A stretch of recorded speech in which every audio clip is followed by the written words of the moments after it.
ابراہیم علیہ السلام کے اخلاص کا نام حج ہے، ابراہیم علیہ السلام کی قربانی کا نام حج ہے، ابراہیم علیہ السلام کے معجزات کا نام حج ہے۔ ابراہیم علیہ السلام نے مناسک حج کے دوران جتنا بھی عمل کیا وہ اپنے رب کی محبت سے سرشار ہو کر کیا، اور ایسی ایسی آزمائشوں سے گزرنا پڑا کہ اپنے بیٹے کی گردن پر اور اس کے گلے پر چھری تک چلا دی، لیکن دنیا انسانیت حیران رہ گئی، زمین حیران ہے، آسمان حیران ہے، ساتوں زمینیں اس منظر کو دیکھ رہی ہیں، ساتوں آسمان اس منظر کو دیکھ رہے ہیں۔ لا تعداد جو خدا نے فرشتے پیدا کیے ہیں وہ بھی ورطۂ حیرت میں ڈوبے ہوئے تھے کہ کیا انسانوں میں ایسا جذبہ بھی ہوتا ہے، کیا انسانوں میں قربانی کا ایسا ایثار بھی ہوتا ہے کہ ایک باپ اپنے بیٹے کی گردن پر گلے پر چھری اس انداز سے چلا رہا ہے کہ میرا رب راضی ہو جائے۔ کیا ایسا جذبہ بھی ہے کہ ایک نونہال معصوم بچہ، اور وہ بچہ جو ایک ہی اولاد ہو، جو مانگ کر اللہ تعالیٰ نے عطا کیا ہو، اور وہ بچہ جو خالی بچہ ہی نہیں، جو پیدائشی نبی ہے، وہ بچہ حضرت اسماعیل علیہ نبی علیہ السلام، اس بچے کے گلے پر چھری چل رہی ہے، زمین و آسمان حیران ہیں، فرشتے حیران ہیں، حتیٰ کہ شیطان بھی چیخ پڑا کہ یہ کیا ہو رہا ہے۔ دنیا میں ہم نے اطاعت کا نام تو سنا تھا، فرمانبرداری کا نام تو سنا تھا، اور اللہ رب العالمین سے لگاؤ کا نام تو سنا تھا، لیکن جس انداز سے آج بندگی کا اظہار ابراہیم علیہ السلام کر رہے ہیں، زمین و آسمان اس منظر کو دیکھ رہے ہیں۔ پھر اپنے رب کی رضا کے لیے دہکتی ہوئی آگ میں اپنے آپ کو چھلانگ لگا دی۔ جبریل آ گئے، پہاڑوں کے فرشتے آ گئے، بارش کے فرشتے آ گئے۔ کوئی ایک دفعہ تو اپنا لب ہلا کر دیکھیں، ہم اس نمرود کی جلائی ہوئی آگ کو جو ہے وہ بارش کے فرشتے کے ذریعے ایک لمحے کے اندر بھجا دیں گے، لیکن اپنے رب سے لگائی ہوئی لو، اپنے رب کی طرف کی ہوئی توجہ، اپنے رب کے اخلاص میں اپنے آپ کو اور اپنے رب کی رضا کے لیے اپنے آپ کو وقف کیے جانے والے جناب سیدنا ابراہیم علیہ السلام نے ایک ہی جواب دیا کہ جس رب نے مجھے اپنا خلیل بنایا ہے وہ دیکھ رہا ہے۔ کیا وہ دیکھ رہا ہے؟ تو جبریل نے عرض کی کہ حضور وہ ضرور دیکھ رہا ہے۔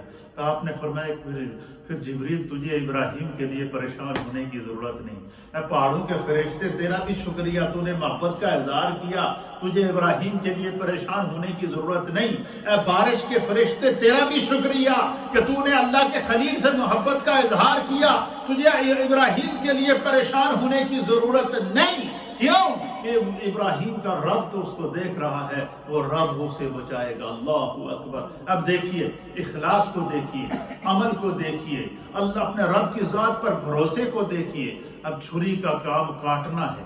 اللہ اکبر۔ اسماعیل علیہ السلام کے گلے پر چھری چل رہی ہے، لیکن اللہ نے چھری کو حکم دیا تیرا کام کاٹنا ہے، لیکن آج اسماعیل کے ریشم جیسے گلے کو تو نہیں کاٹی۔ انتہائی کوشش کے باوجود گلا نہ کٹا۔ پھر آگ کے اندر چلے گئے، آگ آسمانوں سے باتیں کر رہی ہے، اپنے رب کی رضا کے لیے اس آزمائش سے گزر گئے، تو اللہ تعالیٰ نے آگ کو حکم دیا یا نار کونی بردم وسلام علی ابراہیم، اے آگ تیرا کام جلانا ہے، لیکن آج تو جلائے گی نہیں، آج تو ابراہیم پر ٹھنڈی ہو جا، سلامتی والی ہو۔ اللہ اکبر۔ تو یہ وہ مناظر ہیں۔ حضرت ابراہیم علیہ السلام کے اس اخلاص کو قیامت تک کے لیے حج کے اندر، مناسک کے اندر، معاملات کے اندر، عبادات کے اندر، عمروں کے اندر اور مناسک حج کے اندر انسانیت کے لیے ضرب المثل بنا دیا گیا۔ اسی طریقے سے حجۃ الوداع، نبی اکرم صلی اللہ تعالی علیہ وآلہ وسلم کا آخری حج، کم و پیش 1.25 لاکھ صحابہ حضور اللہ نبی علیہ السلام کے ساتھ میدان عرفات میں موجود، میرے مصطفیٰ حج کے مناسک ادا کر رہے ہیں۔ صحابہ اکرام ان کو نہ صرف فالو کر رہے ہیں، بلکہ وہاں پر صحابہ اکرام نے جن جن محبتوں کا اظہار کیا ہے، تاریخ اسلام نے ان محبتوں کو اس انداز سے نقل فرمایا ہے کہ سبحان اللہ و بحمدہ سبحان اللہ العظیم، کہ اس کا ایک ایک منظر جو ہے وہ جو عشق و محبت کا خوبصورت پیغام دے رہا ہے۔ اس میں چند مثالیں دوں گا۔ مثلا جب حجۃ الوداع حضور علیہ نبی علیہ السلام ادا کرنے کے بعد، رمی جمار کرنے کے بعد سرکار دو عالم صلی اللہ تعالیٰ علیہ وآلہ وسلم جب قربانی کے لیے بڑھے، اب حدیث کے اندر آتا ہے، اس کو امام احمد بن حنبل رحمۃ اللہ تعالیٰ علیہ نے مسند امام احمد کے اندر اس کو نقل فرمایا، جلد نمبر 1 اور صفحہ نمبر 75 کے اوپر۔ آپ فرماتے ہیں کہ جب حضور نبینا علیہ الصلوۃ والسلام مدینہ طیبہ سے حج کے لیے روانہ ہوئے تو حضور علیہ الصلوۃ والسلام اپنے ساتھ 63 اونٹ لے کر آئے۔ کتنے؟ 63 اونٹ نبی پاک صلی اللہ تعالیٰ علیہ وسلم مدینہ طیبہ سے اپنے ساتھ سفر حج میں لے کر آئے۔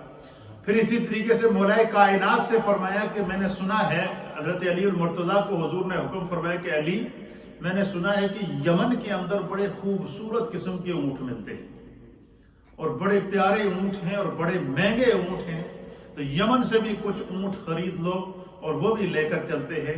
تو حضرت مولا کائنات نے حضرت علی المرتضیٰ نے یمن سے 37 اونٹ لائے۔ کتنے؟ یمن سے 37 اونٹ آئے، مدینہ طیبہ سے حضور نبی علیہ الصلوۃ والسلام نے جو ہے وہ 63 اونٹ لیے۔ اس طرح اس قافلے کے اندر جو صحابہ اکرام حج کے لیے گئے تھے، ان کی قربانیاں اپنی الگ الگ تھیں۔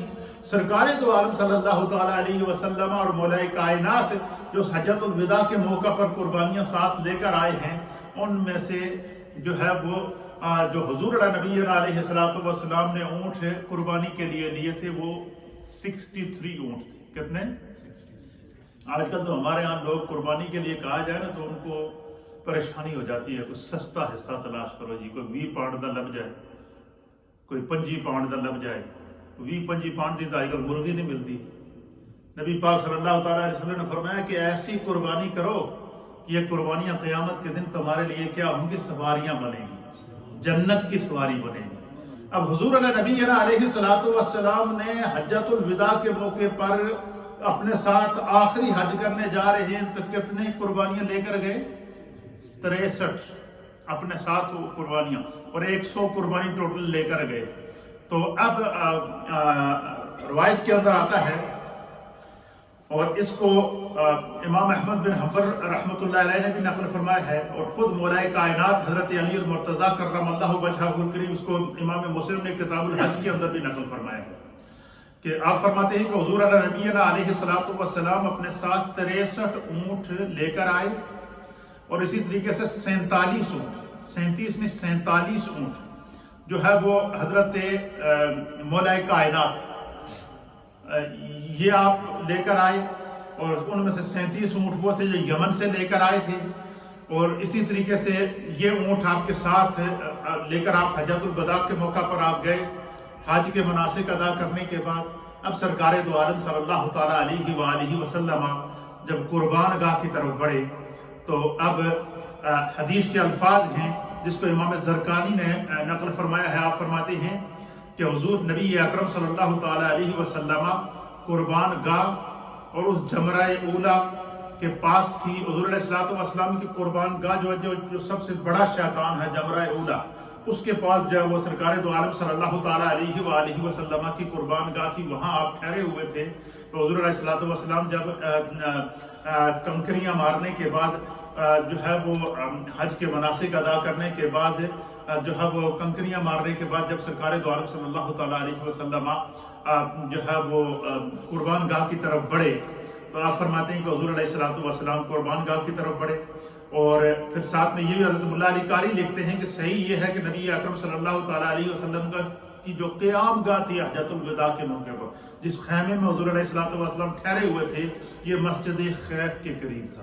مسجد خیف کے قریب وہ خیمہ تھا جہاں سرکار دو عالم صلی اللہ تعالیٰ علیہ وآلہ وسلم ٹھہرے ہوئے تھے۔ اب حضور نبی علیہ الصلوۃ والسلام جب قربان گاہ کی طرف بڑھے تو سرکار دو عالم صلی اللہ علیہ وسلم اپنے ساتھ جو ہے وہ 63 اونٹ حضور کا جو لے کر آئے تھے وہ انتظار کر رہے تھے۔ حضور علیہ الصلوۃ والسلام نے جو ہے وہ حجۃ الوداع کے موقع پر حج ادا کرنے کے بعد جب قربانی کی تو سرکار دو عالم صلی اللہ علیہ وسلم نے 63 اونٹ اپنے ہاتھ سے قربانی کی۔ کتنے اونٹ؟ اب دیکھیں یہ کہنا بڑا آسان ہے، اونٹ کتنا بڑا ہوتا ہے، اونٹ کا وجود کتنا، جانوروں میں سب سے حلال جانوروں میں سب سے بڑا جانور اونٹ ہوتا ہے، اور وہ حضور علیہ الصلوۃ والسلام نے حجۃ الوداع کے موقع پر سرکار نے 63 اونٹ قربانی کیے اور ہر اونٹ کو اپنے ہاتھ سے نہر کیا. ہر اونٹ کو اپنے ہاتھ سے کیا کیا؟ نہر کیا. ہر اونٹ کو اپنے ہاتھ سے ذبح کیا. ہر اونٹ کی قربانی اپنے ہاتھ سے فرمائی. اور اس موقع پر حضرت مولا کائنات تاجدار حل عطا حضرت سیدنا علی المرتضیٰ کرم اللہ وجہہ الکریم کہتے ہیں کہ جو روح پرور منظر ہم نے وہاں قربانی کے موقع پر دیکھا، تاریخ انسانیت میں ایسی محبت کی مثال ہم نے اس سے پہلے نہیں دیکھی. وہ کیا تھی؟ اب وہ جو 63 اونٹ حضور علیہ السلام نے قربان کرنے تھے تو حضور علیہ السلام نے صحابہ سے فرمایا کہ ان کو 5-5 کی ٹولیاں بنا دو. اونٹوں کی کتنی بنا دو؟ 5-5 کی ٹولیاں بنا دو. آپ مجھے بتائیں ہمارے ہاں اگر کوئی قربانی ہو، کوئی ایک اونٹ قربان کرنا ہو یا کوئی گائے بڑی قربان کرنی ہو یا کوئی بڑا بیل قربان کرنا ہو تو پورا محلہ جمع ہوتا ہے اس کو دیکھنے کے لیے. پورا محلہ جمع ہوتا ہے اس کو دیکھنے کے لیے. تو حضور نبی علیہ الصلوۃ والسلام نے جو ہے وہ جب قربانی کے لیے گئے تو 63 اونٹوں کو آپ نے کہا ان کو 5-5 کی ٹولیوں میں تقسیم کرو. اب 5-5 اونٹ الگ کر کے کھڑے کر دیے. اب 63 اونٹ ہیں، 5-5 کی ٹولیاں ہیں، کوئی اونٹ باندھا ہوا نہیں ہے. حضور نے فرمایا ان کو الگ کر دو اور 5-5 کی ٹولیاں بنا کے ان کو نمبر پہ لگا دو. پہلے 5 کی قربانی ہوگی، پھر دوسرے 5 کی ہوگی، پھر تیسرے 5 کی ہوگی. اب دیکھیں 1.25 لاکھ صحابہ اس منظر کو دیکھ رہے ہیں. مولا کائنات کہتے ہیں کہ جس ترتیب سے ہم نے اونٹوں کو کھڑا کیا نا 63 اونٹوں کو حجۃ الوداع کے موقع، اسی ترتیب سے کوئی اونٹ اپنی جگہ سے ہلا نہیں. ہر اونٹ اس انتظار میں تھا کہ وہ لمحہ کب آئے کہ مصطفیٰ اپنے ہاتھ سے ہمیں اللہ کے راستے میں قربان کرے. وہ اونٹ اپنی قسمت پر ناز کر رہے تھے، وہ جانور اپنی قسمت پر ناز کر رہے تھے کہ ہم سے بھی بڑا کوئی خوش قسمت ہوگا کہ آج ہمیں سرکار دو عالم شفیع معظم جناب سید العالمین محمد رسول اللہ صلی اللہ تعالی علیہ وآلہ وسلم اپنے ہاتھ سے قربانی کے لیے پیش کریں. وہ کیا منظر تھا؟ اس منظر کشی کون کر رہے ہیں؟ مولا کائنات جناب حیدر کرار علی المرتضیٰ کرم اللہ وجہہ الکریم. آپ فرماتے ہیں کہ 63 اونٹ 5-5 کی ٹولیوں میں لگے ہوئے. سرکار دو عالم صلی اللہ تعالی علیہ وسلم نے نیزہ ہاتھ میں لیا، چھری ہاتھ میں لی اور آپ خود قربانی کرنے کے لیے کھڑے ہو گئے. کیا کھڑے ہو گئے؟ اب جو اونٹ 63 لائن میں لگے ہوئے تھے ان میں سے جو پہلے 5 اونٹ تھے لائن پر، پہلے 5 اونٹ جو پہلے 5 نمبر پر لگے ہوئے تھے جن کو اللہ کے راستے میں حضور نے قربان کرنا تھا، سرکار نے صحابہ سے یہ نہیں کہا کہ ان کو باندھ کر لاؤ، ان کو پکڑ کر لاؤ، پھر ان کی ٹانگیں باندھو اور پھر ان کو زمین پر گراؤ یا پھر ان کو اس طرح باندھو کہ وہ ہل نہ سکیں. تو یہ نہیں کہا. حضور نے فرمایا صحابہ سے بھائی ان کو 5-5 کی ٹولیوں میں تقسیم کر دیا. اب دیکھو ہوتا کیا تھا. جب سرکار دو عالم صلی اللہ علیہ وسلم قربانی کے لیے قربان گاہ میں مینا میں کھڑے ہوئے، اللہ اکبر کبیرہ، سبحان اللہ و بحمدہ سبحان اللہ العظیم. حضور نبینا علیہ سبحان اللہ العظیم حضور علیہ الصلوۃ والسلام نے پہلے 5 اونٹوں کو اشارہ کیا کہ تعال الیہ، میری طرف آ جا. وہ 5 اونٹ مچلتے ہوئے، جھومتے ہوئے، وجد کی کیفیت میں میرے مصطفیٰ کی طرف آ رہے ہیں، اپنے آپ کو قربان کرنے کے لیے آ رہے ہیں. ان اونٹوں کو نہ کسی نے رسی ڈالی ہوئی، ان اونٹوں کو نہ کسی نے جوڑ ڈالا ہوا، ان اونٹوں کو نہ کسی نے باندھا ہوا. صرف سرکار نے اشارہ کیا کہ آ جاؤ، آج تمہیں خدا کے راستے میں قربان کر رہا ہوں. اللہ اکبر. وہ 5 اونٹ آگے آئے، ترتیب سے آئے، سرکار کے قدم چومے، حضور کے سامنے آ کر ایک ایک اونٹ کھڑا ہو گیا. اور بعض اونٹ وہ تھے جو سرکار کے قدموں میں آ کر سر رکھ کے لیٹ جاتے تھے اس انتظار میں کہ حضور اپنے ہاتھوں سے مجھے ذبح کریں کہ نہر کریں. سرکار دو عالم صلی اللہ علیہ وسلم نے ان 5 اونٹوں کو نہر کیا. کوئی اونٹ ہلا نہیں، کوئی اونٹ تڑپا نہیں، کوئی اونٹ مچلا نہیں، کسی اونٹ نے کوئی اس قسم کی کوئی حرکت نہیں کی کہ وہاں بیٹھے ہوئے لوگ زخمی ہو جائیں. آپ دیکھیں جانوروں کو ہم ذبح کرتے ہیں تو ان کو باندھتے ہیں تاکہ وہ بھاگ نہ جائیں، تڑپتے ہوئے کسی کو زخمی نہ کر دیں. لیکن آج حجۃ الوداع کا منظر بڑا عجیب تھا.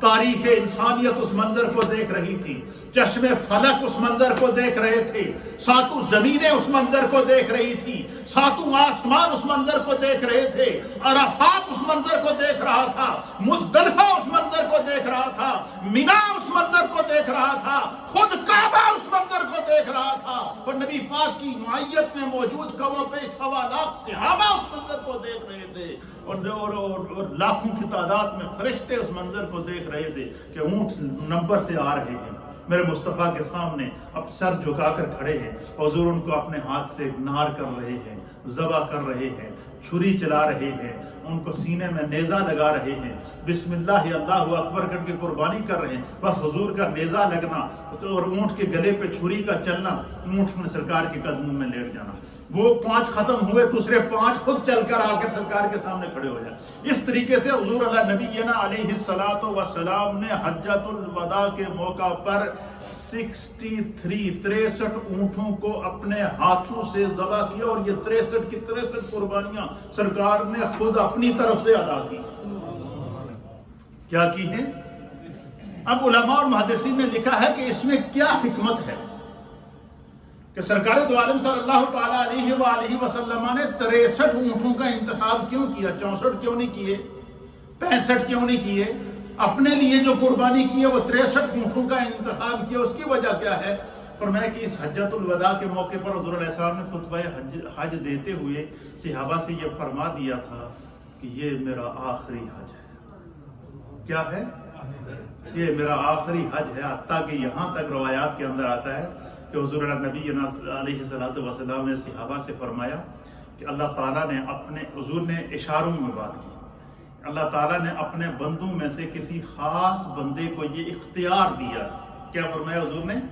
کہ اللہ نے اپنے بندوں میں سے کسی خاص اپنے بندے کو یہ اختیار دیا ہے، وہ چاہے تو قیامت تک اس زمین پر زندہ رہے، اور چاہے تو وہ اپنے رب کے پاس آ جائے، اور اللہ نے اپنے اس بندے کو اختیار دیا ہے کہ چاہے وہ اس دنیا میں قیامت تک رہنا چاہے تو رہ سکتا ہے، اور اپنے رب کے پاس آنا چاہے تو یہ فیصلہ اس نے کرنا ہے۔ تو حضور علیہ السلام نے فرمایا کہ تمہیں پتہ ہے اللہ کے اس بندے نے کیا فیصلہ کیا ہے؟ صحابہ نے عرض کیا کہ یا رسول اللہ کے اس بندے نے کیا فیصلہ کیا ہے؟ حضور نے فرمایا اللہ کے اس بندے نے خدا کے پاس جانا پسند کیا ہے، ساری زندگی زندہ رہنے کے بجائے، قیامت تک زندہ رہنے کے بجائے، قیامت تک اس دنیا میں رہنے کے بجائے اس نے اپنے رب کے پاس رہنا، اپنے رب کے پاس جانا پسند فرما دی۔ اب یہ بات حضور نے اشاروں میں بیان کی، صحابہ کو سمجھ میں نہیں آئی، لیکن وہاں رازدان مصطفیٰ سیدنا صدیق اکبر موجود تھے، مزاج شناس مصطفیٰ سیدنا صدیق اکبر موجود تھے، حضور کی آنکھوں کے اشارے سمجھنے والے سیدنا صدیق اکبر موجود تھے۔ جیسے ہی حضور علیہ السلام نے صحابہ سے فرمایا نا کہ اللہ نے اپنے کسی خاص بندے کو اختیار دیا ہے کہ چاہے وہ قیامت تک یہاں اس دنیا میں رہے یا پھر اپنے رب کے پاس چلا جائے، تو اللہ کے اس بندے نے اللہ کے پاس جانا پسند کیا۔ سیدنا صدیق اکبر چیخے مار مار کر رونے لگے۔ کیا ہو گئے؟ آپ نے رونا شروع کر دیا۔ صحابہ نے عرض کیا کہ اس میں تو حضور نے تو کوئی ایسی بات نہیں کی، آپ اتنا غم کی کیفیت میں نڈھال ہو رہے ہیں، آپ رو رہے ہیں۔ آپ نے فرمایا کہ تمہیں پتہ نہیں وہ خاص بندہ کون ہے؟ وہ خاص بندہ خود حضور کی ذات ہے، حضور نے اشارہ دے رہے ہیں کہ میرا وقت آ گیا ہے، یہ میرا آخری حج ہے۔ ایک بات یہ کہ حضور نے حجۃ الوداع کے موقع پر اشارہ دے دیا تھا کہ یہ میرا آخری حج ہے، اس کے بعد میں حج کے لیے نہیں آؤں گا۔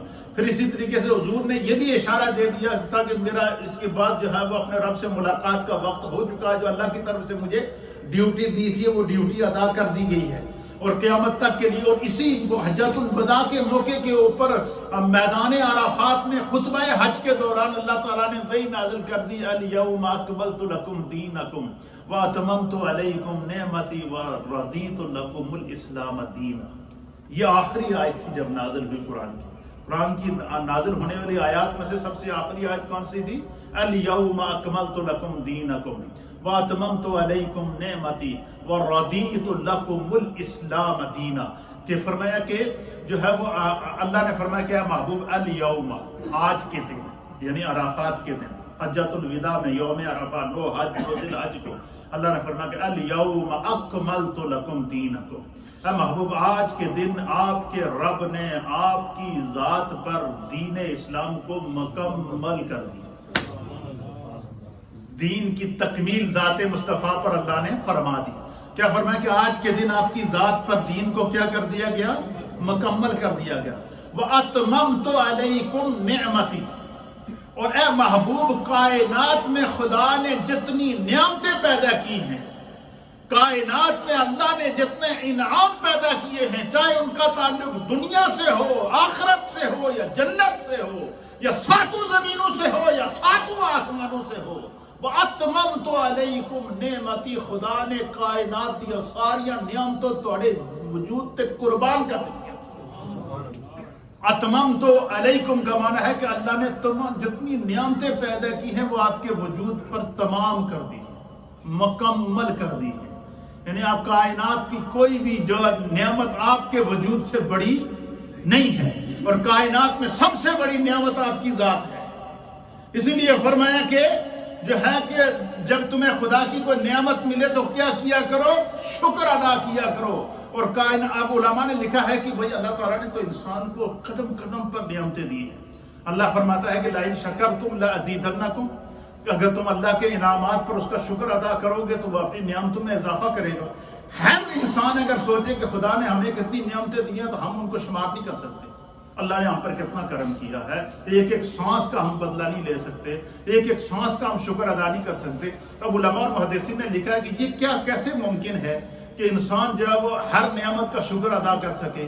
تو حضرت مولا علی قاری رحمۃ اللہ علیہ نے، اسی طریقے سے امام فخر الدین رازی رحمۃ اللہ علیہ نے، اسی طریقے سے حضرت مولانا روم رحمۃ اللہ علیہ نے، اسی طریقے سے حضرت سیدنا داتا علی حجویری رحمۃ اللہ تعالیٰ علیہ نے، اور اسی طریقے سے جو حضرت خواجہ حسن بصری رحمۃ اللہ علیہ نے اپنے افکار کے اندر لکھا ہے، اور داتا علی حجویری نے بڑی مزیدار بات لکھی ہے۔ حضرت داتا صاحب لکھتے ہیں یہ تو ممکن ہی نہیں ہے کہ انسان کو جو خدا نے انعامات دیے، نعمتیں دیے، ہر نعمت کا شکر ادا کر سکے، تو پھر خدا انسان ساری نعمتوں کا شکر کیسے ادا کر سکتا ہے؟ تو فرمایا کہ وہ نعمتوں میں سے جو سب سے بڑی نعمت ہے، انسان اس نعمت کو یاد کر کے اس نعمت کو یاد کر کے اللہ کی بارگاہ میں شکر ادا کرے، خدا ساریاں نعمتوں کا شکر ادا کرنے کا ثواب عطا کرے۔ اور فرمایا کہ وہ سب سے بڑی نعمت کیا ہے؟ فرمایا وہ ذات مصطفیٰ ہے، وہ ذات مصطفیٰ ہے۔ اس لیے فرمایا کہ حضور علیہ السلام کے میلاد کے اوپر، آپ کی ولادت کے اوپر، آپ کے تذکرے کے اوپر، آپ کے ذکر کے اوپر فرمایا مومن کا دل مچلنا چاہیے، اس کا چہرہ کھلنا چاہیے، اس پر خوشی کے آثارات آنے چاہیے ہر لمحہ، کہ جیسے ہی ذکر مصطفیٰ آئے نا تو مومن کا چہرے کی خوشی یہ بتائے کہ اس کی عشق کی راگ کو کسی نے چھیڑا ہے، اس کی اندر کے تار کو کسی نے چھیڑا ہے۔ یہ بڑی محبت والی باتیں ہیں، یہ آپ کو کتابوں میں نہیں ملیں گی۔ یہ صوفیاء، اہل نظر، اولیاء اللہ، صحابہ اکرام اور شاکان مصطفیٰ کی محبت سے آپ کو ملیں گی۔ تو حضور علیہ السلام نے کتنے اونٹ قربان کیے؟ ذرا اونچی دسو کتنے کیے؟ 63 اونٹ، 63 اونٹ۔ اور 63 اونٹ قربان کرنے میں کیا حکمت تھی؟ امام فخر الدین رازی رحمۃ اللہ علیہ لکھتے ہیں کہ اس میں حکمت یہ تھی کہ سرکار دو عالم صلی اللہ علیہ وسلم کی عمر مبارک کتنی تھی؟ 63 سال۔ کتنی عمر تھی؟ حضور علیہ السلام کو پتا تھا کہ یہ میرا آخری حج ہے، اس کے بعد میں نے اپنے رب کی طرف جو ہے لوٹ جانا ہے۔ تو سرکار دو عالم صلی اللہ علیہ وسلم نے حجۃ الوداع کے موقع پر 63 قربانیاں کرنے کا مقصد ہے کہ حضور نے اپنی 63 سالہ زندگی کی ہر سال کی قربانی ایک اونٹ پیش کی ہے۔ حجۃ الوداع پوری 63 سالہ زندگی کی 63 قربانیاں اپنے ہاتھوں سے پیش کی ہیں۔ حالانکہ جو پہلے اسلام آپ نے اعلان نبوت کب کیا؟ جب 40 سال آپ کی عمر تھی۔ 40 سالہ زندگی سے پہلے آپ اس شریعت کے مکلف نہیں تھے جو اللہ تعالیٰ نے آپ کو نبوت کے بعد جو احکام عطا فرمائے ہیں، لیکن حضور علیہ السلام نے اپنی 40 سالہ زندگی کی بھی قربانیاں عطا کی، 40 سال کی بعد کی زندگی بھی قربانیاں عطا کی، اعلان نبوت کے بعد کی زندگی کی بھی قربانیاں عطا کی۔ تو 63 قربانیاں حضور نے حجۃ الوداع کے موقع پر 63 اونٹ ذبح کیے، کوئی ایک حصہ نہیں، حالانکہ امت کے اوپر کرم فرمایا، امت کو رحم فرمایا. حضور یہ بھی شریعت نافذ ہو سکتی تھی کہ جس طرح حضور علیہ الصلوۃ والسلام نے حجۃ الوداع کے موقع پر اپنی جو ہے وہ طرف سے ہر سال کی جب وہ ایک اونٹ قربانی دیا، تو کیا امتی کے لیے بھی تو یہ آ سکتا تھا کہ سرکار دو عالم صلی اللہ علیہ وسلم نے 63 قربانیاں ادا کی تو ہر امتی ہر سال ایک اونٹ قربان کرے. ہم تو ایک حصہ دینے کے لیے تیار نہیں ہیں. اس کے لیے بھی ہم سوچتے ہیں کہ سستا کہاں سے ملے گا، اس کے لیے بھی ہم سوچتے ہیں کہ جو کسی طریقے سے پیسہ ہمارا بچ جائے. لیکن حضور نبینا علیہ الصلوۃ والسلام نے کیا کیا؟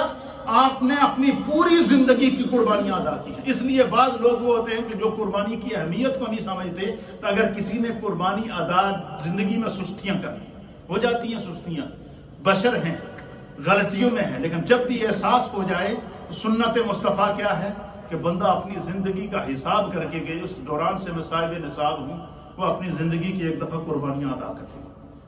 بخشش والی خدا کے. اچھا قربانی کا فائدہ کیا ہے، قربانی کی عظمت کیا ہے، یہ تو آگے آپ کو میں احادیث سناؤں گا تو آپ کا ایمان تازہ ہو جائے گا. لیکن حجۃ الوداع کے موقع پر کیا کیا؟ اللہ نے دین کو مکمل کیا. حجۃ الوداع کے موقع پر میرے مصطفیٰ نے بتا دیا کہ یہ میرا آخری حج ہے.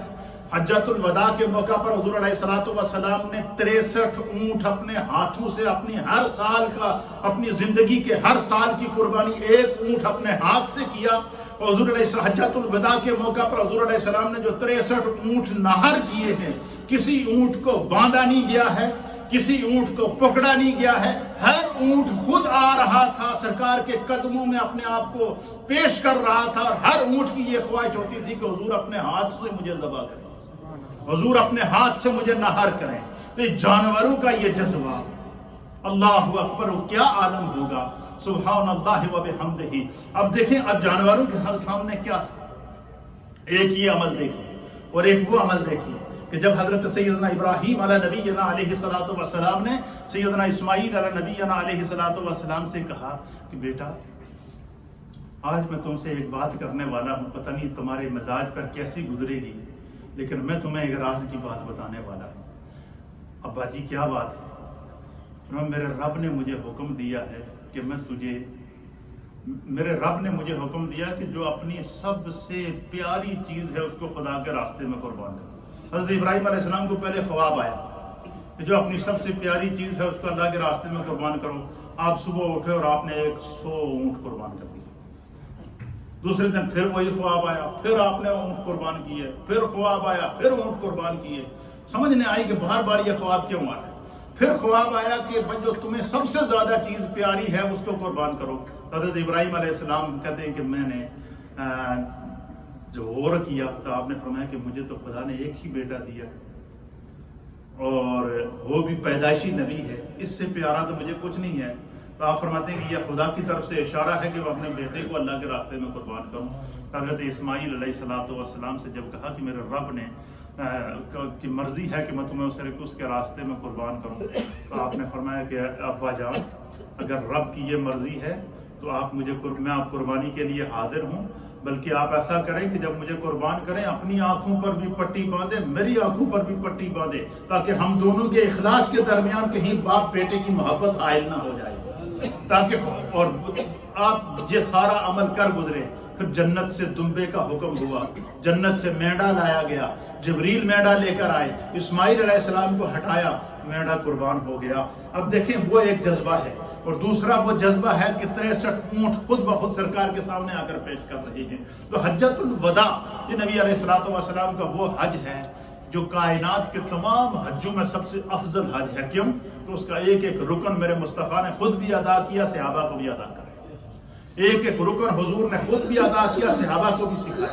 تو حجۃ الوداع کے موقع پر حضور علیہ نبینا علیہ الصلوۃ والسلام نے 63 اونٹ قربان کیے. 63 اونٹ قربان کرنے کے بعد اب جو 37 اونٹ مولائے کائنات یمن سے لے کر آئے تھے، حضور نے 63 اونٹ قربان کرنے کے بعد آپ پیچھے آنے کے بعد حضرت مولائے کائنات کو فرمایا کہ علی المرتضیٰ یہ جو 37 اونٹ تو یمن سے لے کر آیا ہے، اب یہ تو اپنے ہاتھ سے قربان کر. مولائے کائنات نے 37 اونٹ قربان کیے اور حضور نے 63 اونٹ قربان کیے. اسی طریقے سے جتنے صحابہ حضور کے ساتھ تھے انہوں نے قربانیاں پیش کی ہیں. پھر یہ وہ منظر تھا قربانی کا جسے تاریخ انسانیت نے اور زمین چشم فلک نے اس منظر کو دیکھا ہے کہ ہر اونٹ خود حضور کی بارگاہ میں پیش ہو رہا تھا۔ اب قربانی کی بہت بڑی فضیلت ہے جو میرے آقا علیہ الصلوۃ والسلام نے پیش فرمائی ہے۔ حضور اللہ نبینا علیہ الصلوۃ والسلام نے ارشاد فرمایا کہ قربانی کا جو جانور ہے اس کے بارے میں سرکار دو عالم صلی اللہ تعالیٰ علیہ وآلہ وسلم نے ارشاد فرمایا کہ قربانی کا جانور اس کے جسم کے اوپر جتنے بال ہیں ہر بال کے بدلے میں اللہ تعالیٰ قربانی کرنے والے کو نیکی عطا فرمائے۔ پھر سرکار دو عالم دیکھو، ہم پورا سال دعائیں کرتے رہتے ہیں، پورا سال نمازیں پڑھتے رہتے ہیں، پورا سال تلاوت قرآن کرتے رہتے ہیں، پورا سال ہم اس کوشش میں رہتے ہیں، لیکن کبھی دل میں سکون نہیں ہوتا ہے، پتہ نہیں ہمارے گناہگار لوگ ہیں سجدہ قبول ہوا یا کہ نہیں ہوا۔ لیکن قربانی وہ عمل ہے کہ حضور اللہ نبینا علیہ الصلوۃ والسلام نے فرمایا کہ جس شخص نے قربانی دے تو فرمایا اس قربانی کے بڑے بینیفٹ ہیں۔ کیا کیا بینیفٹ ہیں؟ حضور نے فرمایا کہ قربانی کا سب سے پہلا بینیفٹ کیا ہے؟ میرے آقا علیہ الصلوۃ والسلام نے فرمایا کہ قربانی کے جانور کا ایک ایک بال جو ہے وہ اللہ کے راستے میں قربان کیا، ایک ایک بال کے صدقے میں اللہ تعالیٰ کیا کرتا ہے؟ قربانی کرنے والے کو نیکیاں عطا فرماتا ہے۔ نمبر ایک بات۔ نمبر دو بات، حضور علیہ الصلوۃ والسلام نے فرمایا کہ قربانی کا جانور، جب بندہ قربانی کے جانور کے گلے پر چھری چلاتا ہے، فرمایا کہ قربانی کے جانور کا قطرہ خون زمین پر گرنے سے پہلے قربانی کرنے والے کی بخشش کر دی جاتی ہے۔ دو قطرے حضور نے فرمایا کہ ایسے ہیں جو اللہ کو بڑے محبوب ہیں۔ فرمایا ایک وہ قطرہ جو انسان کی آنکھ سے خوف خدا سے بہہ گیا، خوف خدا سے انسان کی آنکھ سے بہنے والا قطرہ آنسو، حضور نے فرمایا کہ یہ زمین پر گرنے سے پہلے اللہ کی بارگاہ میں مقبول ہو جاتا ہے۔ اور دوسرا سرکار دو عالم صلی اللہ تعالیٰ علیہ وآلہ وسلم نے فرمایا کہ جو ہے وہ قربانی کے جانور کا قطرہ خون۔ اب حدیث کے اندر آتا ہے، حضرت ابو سعید خدری رضی اللہ تعالیٰ عنہ بیان کرتے ہیں کہ حضور علیہ نبینا علیہ الصلوۃ والسلام نے حجۃ الوداع کے موقع پر مولا کائنات کو فرمایا کہ میرے سامنے 37 اونٹ قربان کرو، اور اپنے ہاتھ سے 63 اونٹ قربان کیے۔ اب جب مدینہ شریف میں قربانی کر رہے ہیں تو کیا حضرت ابو سعید خدری کہتے ہیں قال رسول اللہ صلی اللہ تعالیٰ علیہ وآلہ وسلم، حضور علیہ الصلوۃ والسلام نے فرمایا یا فاطمہ، تو اے میری بیٹی فاطمہ، سیدہ کائنات کو بلایا، بلانے کے بعد فرمایا کہ ادھر آؤ۔ سیدہ کائنات آئی، فرمایا کہ اپنی قربانی کے پاس کھڑی ہو جاؤ، قومی الی اضحیتک، اپنی قربانی کے پاس آ کر کھڑی ہو جا، اے میری فاطمہ قربانی کے پاس آ کر کھڑی ہو جا۔ حضرت فاطمہ کھڑی ہو گئی۔ آپ نے فرمایا کہ کیونکہ تو جب قربانی کے پاس کھڑی ہو جا، فرمایا کہ یہ قربانی کے پاس جب تو کھڑی ہو جائے گی تو اس کی بڑی فضیلت، اور کیا فضیلت ہے؟ حضور علیہ نبینا علیہ الصلوۃ والسلام نے فرمایا فَإِنَّ لَكِ بِأَوَّلِ قَطْرَةٍ تَقْطُرُ مِن دَمِهَا، حضور نے فرمایا کہ قربانی کے جانور کا سب سے پہلا قطرہ خون زمین پر گرنے سے پہلے خدا گناہوں قربانی کرنے والے کے گناہوں کو معاف کر دے گا۔ حضور نے فرمایا کہ اے میری فاطمہ تمہاری قربانی ہو رہی ہے، تو اپنی قربانی کے پاس کھڑی ہو جا، اور میں چاہتا ہوں کہ میں اپنے ہاتھ سے تیری قربانی کو ذبح کروں، اور قربانی کے خون کا قطرہ زمین پر گرنے سے پہلے خدا تیری مغفرت کا قربان جائے۔ سیدہ کائنات پر جب حضور نے یہ بیان کیا نا تو سیدہ کائنات حضرت فاطمہ الزہرا نے عرض کیا کہ یا رسول اللہ، اتنی بڑی فضیلت کہ قربانی کے جانور کا جو ہے وہ قطرہ خون گرنے سے پہلے اللہ تعالیٰ کیا کرتا ہے؟ پچھلے گناہوں کو معاف کر دیتا ہے۔ تو قالت، سیدہ کائنات نے عرض کی یا رسول اللہ، اے اللہ کے رسول، علنا خاصتاً اہل البیت، اے اللہ کے رسول کیا یہ فضیلت، یہ ثواب، یہ اجر اہل بیت کے لیے خاص ہے؟ خاص اہل بیت کے لیے یہ فضیلت نازل ہوئی ہے، یا اس میں آپ کی امت بھی شامل ہے؟ تو حضور نبینا علیہ الصلوۃ والسلام نے فرمایا لنا، ہمارے لیے بھی ہے، وللمسلمین، اور میری قیامت تک آنے والی میری امت کے ہر صاحب مومن کے لیے یہ اجر ہے جو قربانی کرے گا۔ کہ جب وہ قربانی کرے گا تو کیا اجر ہے؟ فرمایا قربانی کے جانور کا قطرہ خون زمین پر گرنے سے پہلے اس کی بخشش کر دی جائے گی۔ جب وہ قربانی کرے گا تو قربانی کے جانور کے جسم پر موجود جتنے بال ہیں، ہر بال کے بدلے میں خدا اس کو نیکی عطا فرمائے گا اور اس کے درجات کو بلند کرے گا۔ اور پھر فرمایا کہ قربانی کا جانور جب اللہ کی بارگاہ میں قیامت کے دن لایا جائے گا، وہ اپنے کھروں سمیت، اپنی کھال سمیت، اپنے بالوں سمیت اللہ کی بارگاہ سے حاضر ہوگا اور اسے تمہارے لیے سواری بنایا جائے گا۔ حضور نے فرمایا کہ اذا زلزلت الارض زلزالها، جب قیامت آئے گی تو زلزلے بپا ہوں گے، زمین اپنے منہ کھول دے گی، قبریں اپنا منہ کھول دیں گے، اور لوگ جب قبروں سے باہر آئیں گے، ہر بندہ جب قبر سے باہر آئے گا، فرمایا حضور نے فرمایا کہ ہر وہ بندہ مومن جس نے اپنی زندگی میں قربانی کی ہوگی، اس کی قربانی جنتی سواری بن کر اس کی قبر کے سامنے کھڑی ہوگی، اور جیسے ہی وہ قبر سے باہر نکلے گا اس کے لیے جنتی سواری تیار ہوگی، اور وہ سواری کے اوپر بیٹھ کر خدا کی بارگاہ میں حاضر ہوگا۔ اور وہ سواری کون سی ہوگی؟ حضور نے فرمایا وہ سواری وہ جانور ہوگا جسے اس نے دنیا میں قربان کیا۔ اس لیے حضور علیہ السلام نے فرمایا کہ خوبصورت جانور قربان کرو، اچھا جانور قربان کرو، صحت مند جانور قربان کرو۔ فرمایا جتنا اچھا جانور قربان کرو گے اتنی قیامت میں تمہیں سواری اچھی لگے گی۔ یار مجھے یہ بتائیں کہ ہم دنیا میں کوشش کرتے ہیں کہ اچھی سے اچھی ہمارے پاس گاڑی ہو، ہوتی ہے یا نہیں؟ اچھی گاڑی ہو، اچھی سواری ہو، بہترین گاڑی ہو، ہمارے پاس رینج روور ہو، ہمارے پاس جو ہے وہ مرسیڈیز ہو، ہمارے پاس جو ہے وہ فراری ہو، کیا کیا گاڑیوں کی قسمیں، اور بندہ کیا کیا سوچتا ہے کہ دنیا میں لوگ دیکھیں کہ اس بندے کے پاس کتنی اچھی سواری ہے۔ دنیا کی سواری کے لیے تو ہم سوچتے ہیں، لیکن وہ بندہ جو رینج روور میں بیٹھتا ہے، وہ بندہ جو مرسیڈیز کے اندر بیٹھتا ہے، وہ جب قربانی کا موقع آتا ہے تو سوچتا ہے کچھ سستا جانور تلاش کیا، سستی قربانی تلاش کی جائے۔ دنیا میں تلاش کرنے کے لیے فراری، دنیا میں سواری کے لیے رینج روور، دنیا میں سواری کے لیے اچھی سے اچھی سواری۔